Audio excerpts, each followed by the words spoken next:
এই দিনগুলিতে যেটা নিষিদ্ধ, যেগুলো সবসময় হারাম সেগুলো সবসময় হারাম। সুতরাং দাড়ি মুন্ডন হারাম, দাড়ি রাখা ওয়াজিব, সেটা সারা বছর ওয়াজিব।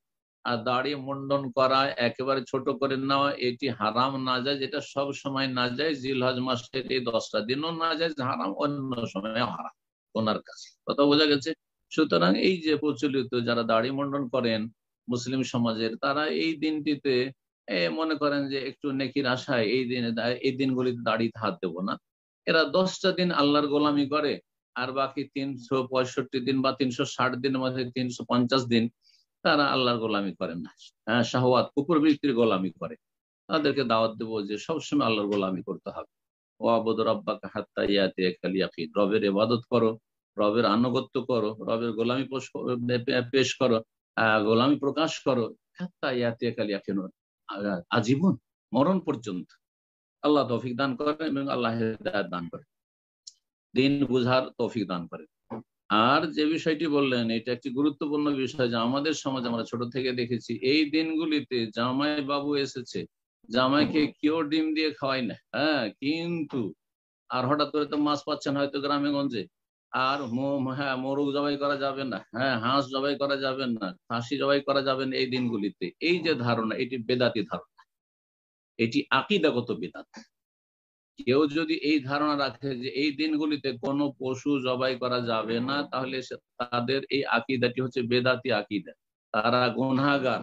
এবং বেদাত এটি হালকা বিষয় নয়, বেদাত হচ্ছে গুমরাহি, গুমরাহির পরিণাম মানুষকে ধীরে ধীরে জাহান্নামে নিয়ে যায়, জাহান্নামের দিকে নিয়ে যায়। সুতরাং এই বদ আকীদা থেকে ফিরে আসতে হবে। এই দিনগুলিতে তাহলে কি করতে নিষেধ আছে? নিষেধ আছে, নবী সাল্লাল্লাহু আলাইহি ওয়াসাল্লাম বলেছেন, আর সবাইকে সেটা নিষেধ নয়। সেই নিষেধ হচ্ছে, নবী সাল্লাল্লাহু আলাইহি ওয়াসাল্লাম বলেছেন, এজা দাখালাল আশরু, যখন এই জিলহজ মাসের 10 শুরু হয়ে যাবে, ওয়া আরাদা আহাদুকুম আন ইউদাহিয়া, তোমাদের কেউ যদি কোরবানি করতে ইচ্ছুক থাকে, তাহলে কোরবানি যিনি করছেন, যিনি বাড়ির প্রধান, যিনি কোরবানি করছেন, আসল কোরবানি তার পক্ষতে হচ্ছে। আর তার এই কোরবানিতে পরিবারের সদস্যদেরকে শরীক করা হয়েছে, তাদের আলাদা আলাদা পৃথক কোনো কোরবানি নেই।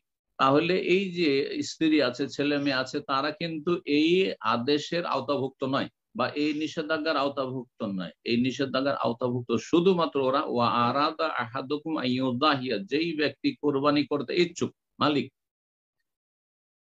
সেই ব্যক্তি কি করবেন না, ফালা ইয়াখুযান্না মিন শারিহি ওয়ালা আজফারিহি, নিজের চুল পশম কাটবে না, আর নখ কাটবে না। তাহলে নিষেধ কি?